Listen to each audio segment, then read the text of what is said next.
Hello, my name is Rob Laubach, core instructor at the SOMA Institute in downtown Chicago. Today I'm going to be showing and demonstrating to you a session that you can incorporate into your work. Many of you are going to see postural deviations such as anterior pelvic tilt, protracted scapula, internally rotated shoulders. Many of your clients will present with these postural issues. So today's demonstration is going to focus on internally rotated shoulders and protracted scapula. I will show you how to bolster the client with towels in the supine position, and this will be focusing on all of the work that you can do into the pectoral work and into the cervical work.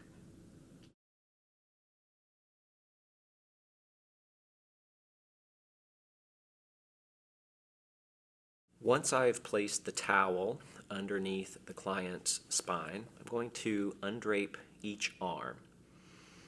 Be sure that you pin the sheet to the clavicle, especially if you have a female client. Notice how I pin the sheet to the clavicle and the shoulder, fold the sheet over my forearm, and then bring the arm down, just to make it nice and secure for the client. I'm going to start the session. Again, I want to do all of the dry work before I even apply lotion. Be sure when you're working in the neck area that you don't breathe down on your client. So after a brief resting position, I'm going to start with some compressions into the upper traps.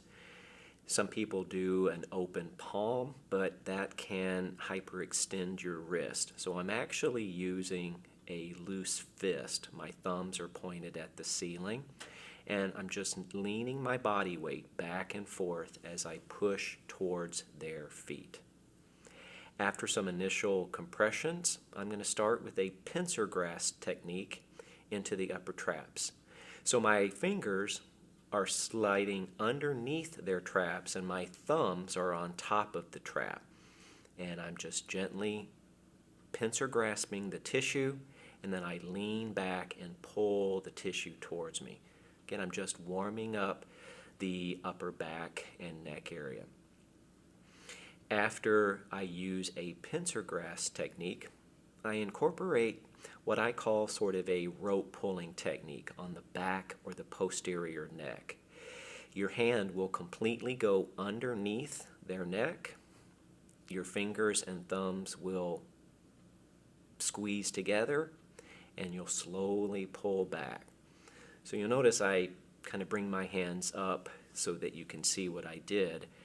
You'll want to keep your hands very close together, never breaking contact with the client.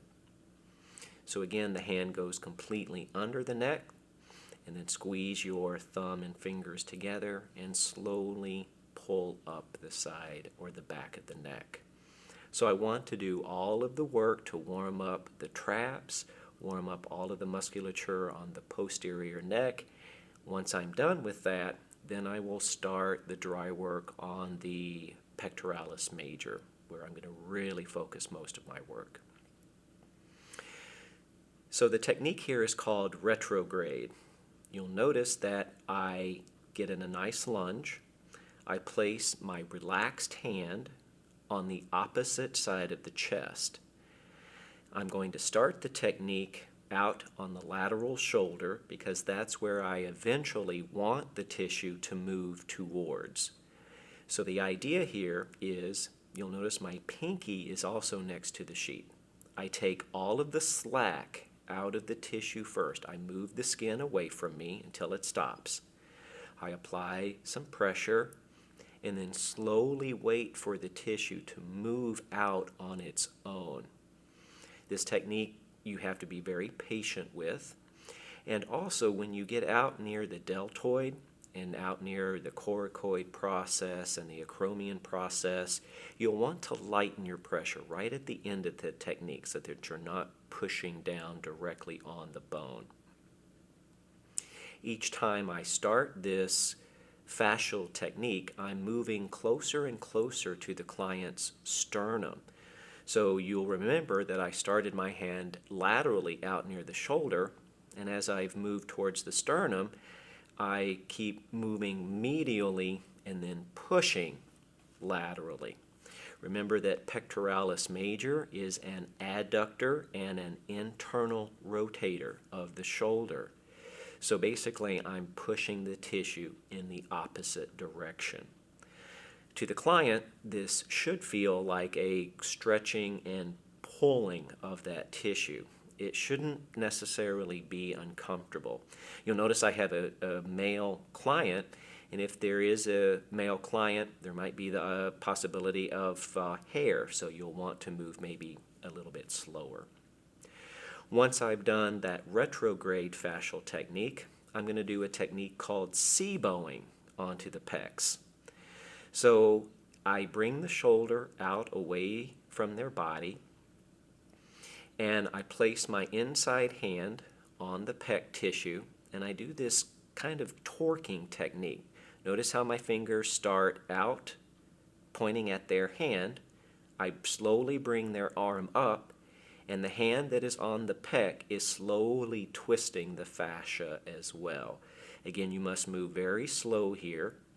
Be sure also that you're not coming into the axilla or into the armpit.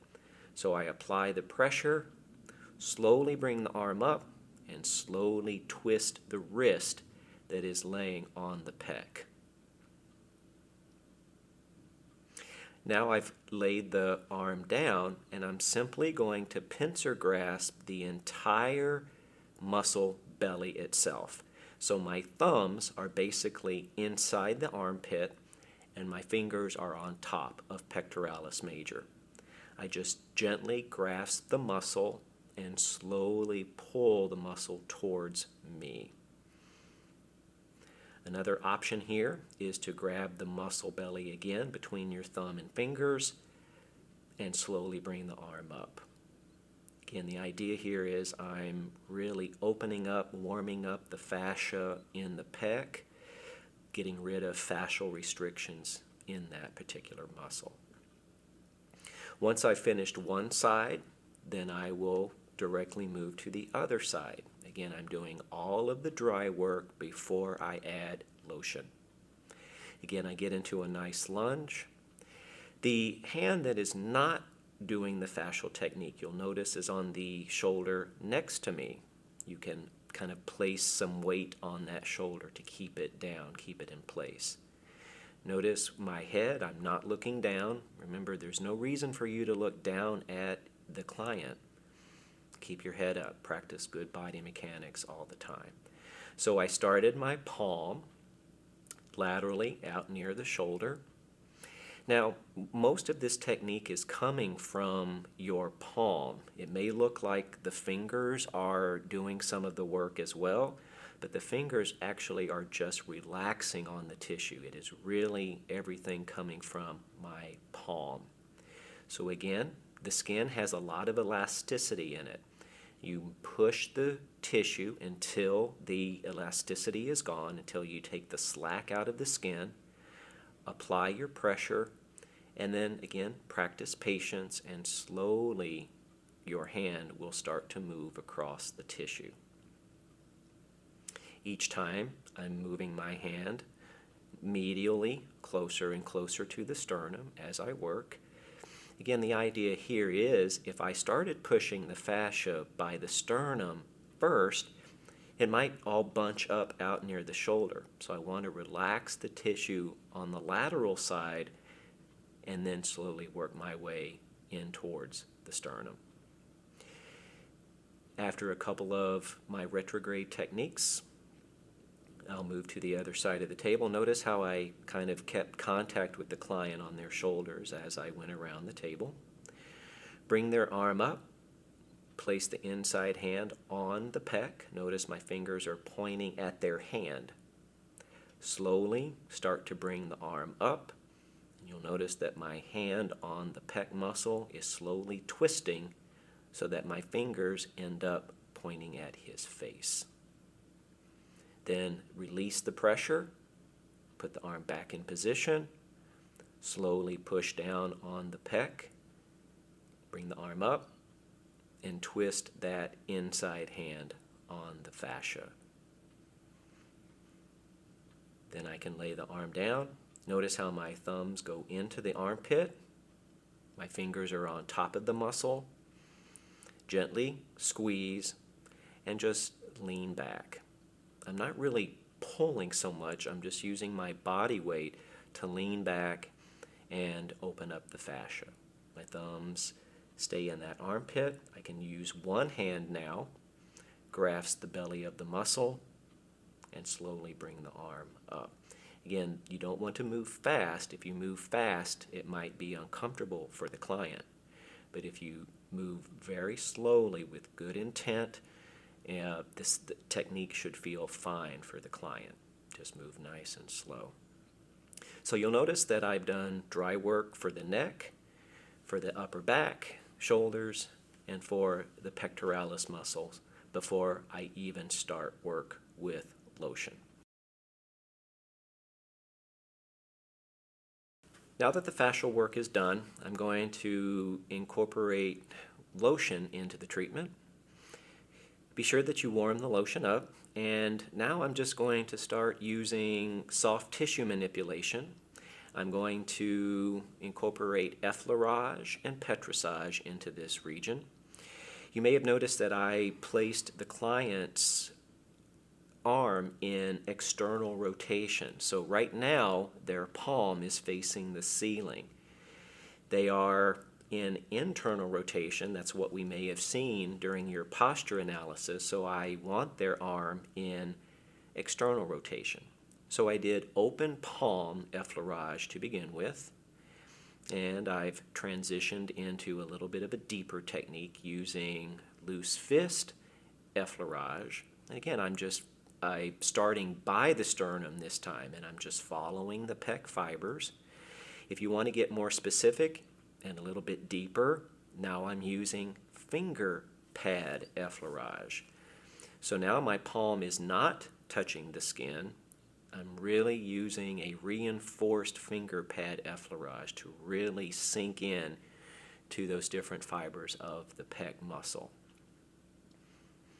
If you are using trigger point work during a treatment, you'll want to make sure that you do all of your effleurage and petrissage techniques before you ever try and locate trigger points in the pec muscle. And there will be trigger points in the pec. Once I've finished my effleurage techniques, then I can come in and start with some more specific, deeper technique. So I'm doing circular kneading with a loose fist. My right hand is placed right on the pec muscle. My left hand is kind of there just for stability, to remind me to keep my wrist nice and straight as I use these techniques. I'm pushing towards his feet as I do that circular kneading. Next, which will be very effective in the pec, I brought the arm out and I'm doing squeeze kneading into the pectoralis major muscle. My thumbs are placed inside the armpit, my fingers are on top, and very slowly I'm passing the tissue back and forth. The longer that you do this technique, you'll notice that the muscle starts to relax. It gets a little bit softer. It gets a little bit more pliable to your touch the longer that you do this technique. And what I've done is I've taken a knee. I've knelt down to do the technique. You could also sit on a stool if that's more comfortable for you. And again, just passing that tissue back and forth. You might check in with the client just to make sure that the technique is not uncomfortable, because this could be on the kind of borderline of being uncomfortable for the client. Once I've finished that side, I want to smooth it out. So I'll move back to the other side, bring in a open palm effleurage technique, and really sink in. You'll notice I'm sinking in a lot with that palm, just to smooth out the tissue. Again, I kind of lighten my pressure when I get out near the deltoid and the bone structure out on the lateral part of the shoulder. I've made my way to the other side. I'll take my lotion out again, and then I'll focus my work on the second pectoralis major muscle. So I apply my lotion, and body mechanics here are, again, very important. You'll notice that I'm in a lunge. My right leg is out in front of me, my left leg is behind me, and I'm staying very close to the table. My thighs are almost touching the table, really. I'm not leaning on the table, but my thighs are touching the table.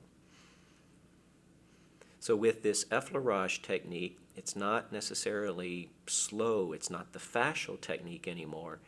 We're starting to really warm up the area now with our effleurage technique. So I've done a couple of open palm effleurage techniques, and then I will move into a loose fist effleurage technique. Remember, with effleurage, the idea is that each technique you use is to get deeper and deeper into the tissue. If you stay at the same depth, you're not getting the tissue ready for the deeper work that is about to come.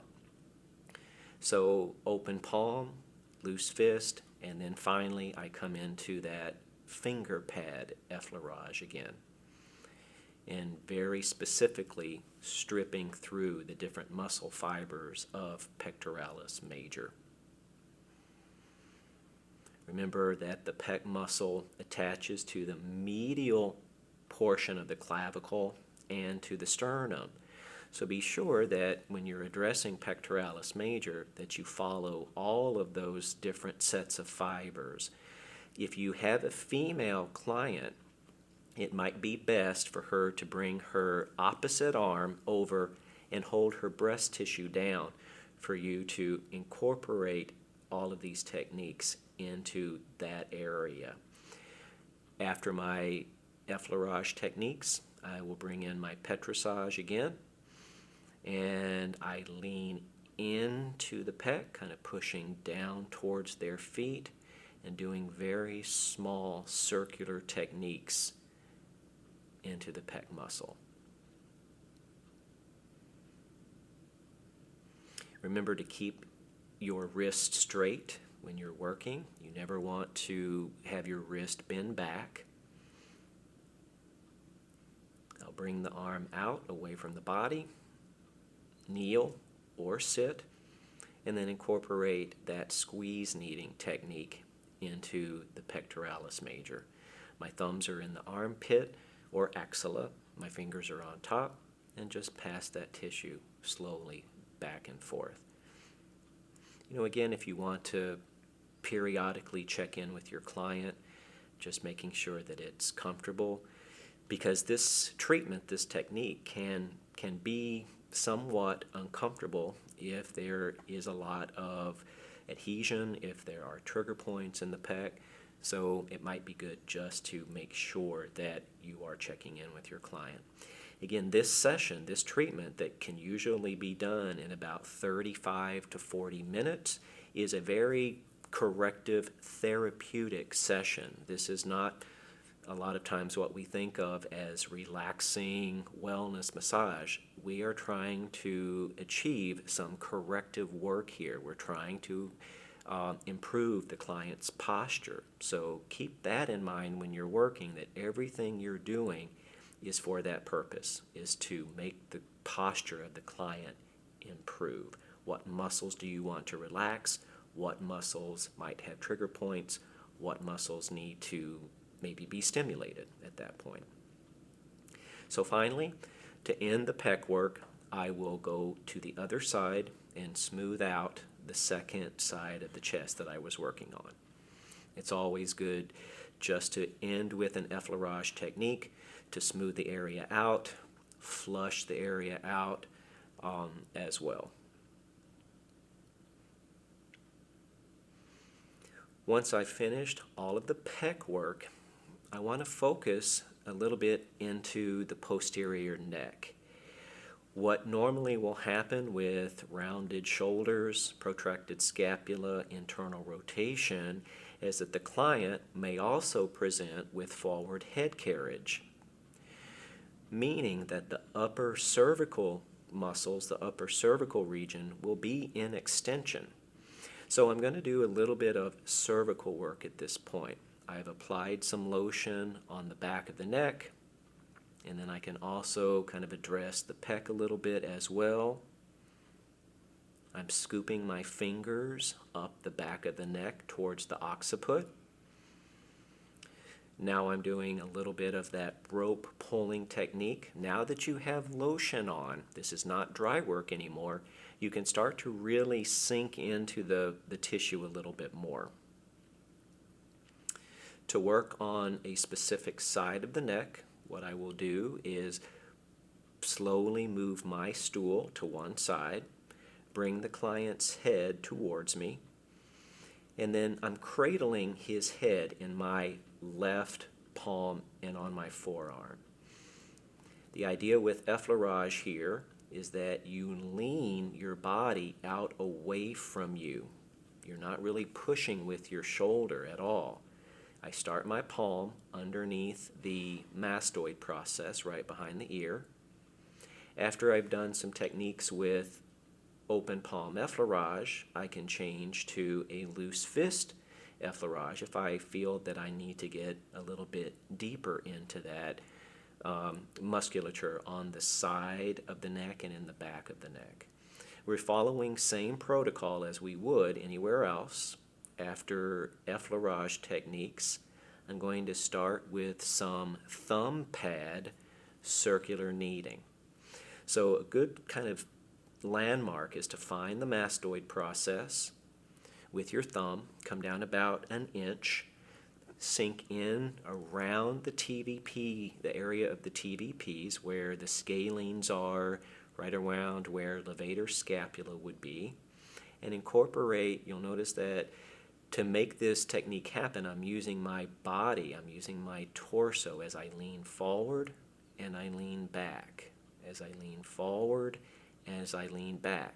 You don't want to use your thumb here. You're not rotating your thumb. You're leaning in and out for your pressure.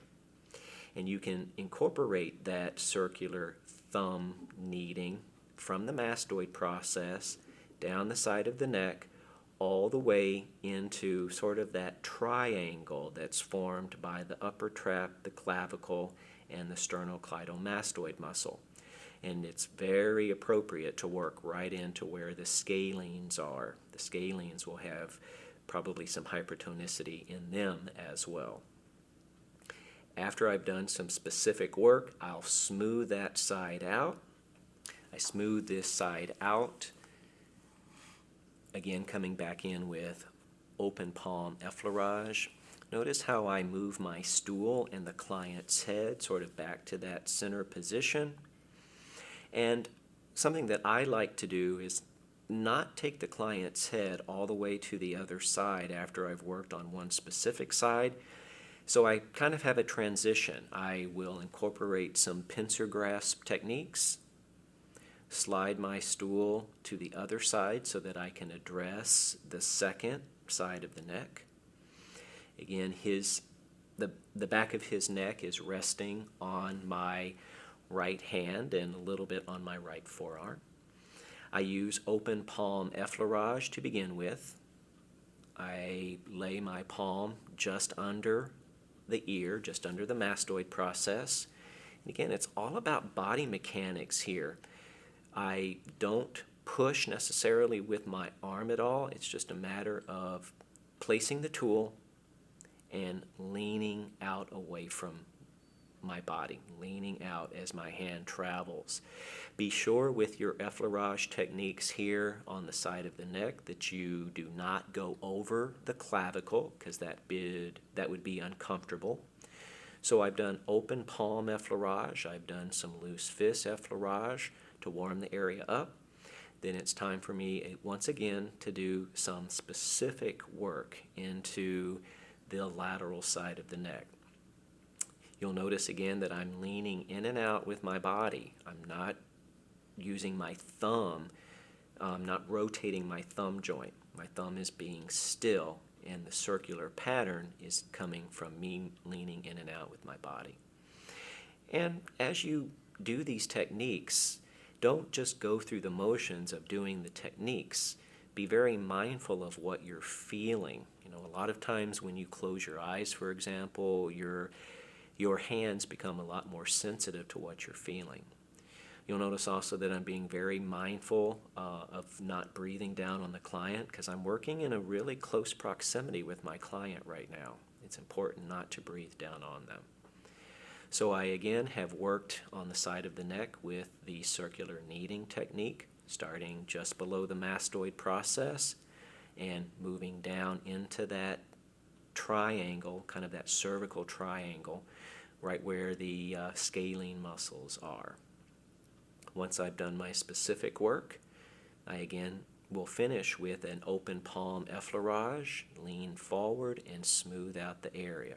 You'll notice that his head never moved either. So the hand that's under the back of his neck, your fingers should kind of lock on to the SPs as the opposite hand pushes out away from you to kind of keep that neck from moving. The last thing that I'm going to do in this position is what's called a sub-occipital release. So I've placed my fingertips just below the occiput, and I have brought my hands together, and I've lifted the client's head up onto my fingertips, and I've asked the client to relax their head, and notice as he's breathing, his head starts to drop back towards the table. Those suboccipital muscles with forward head carriage are going to be very hypertonic and tight. So you'll want to make sure that you release those muscles on the back of the neck. So after that suboccipital release, I'm going to finish with some rope pulling technique just to relax everything in the posterior neck. Notice how I kind of really want to focus my touch, what I'm feeling. Once I finished my neck work, I want to redrape the client. Be sure that, again, you pin the sheet to the clavicle, bring the sheet up, and instruct the client to bring their own arm back under the sheet. Move to the other side, switch hands, pin the sheet to the clavicle first, bring the arm out, set it down, lift the sheet up, and again, don't lift the sheet up too high, just bring it up enough so that the client can bring their arm underneath. After your treatment is over, it's probably nice to incorporate a stretch for the client.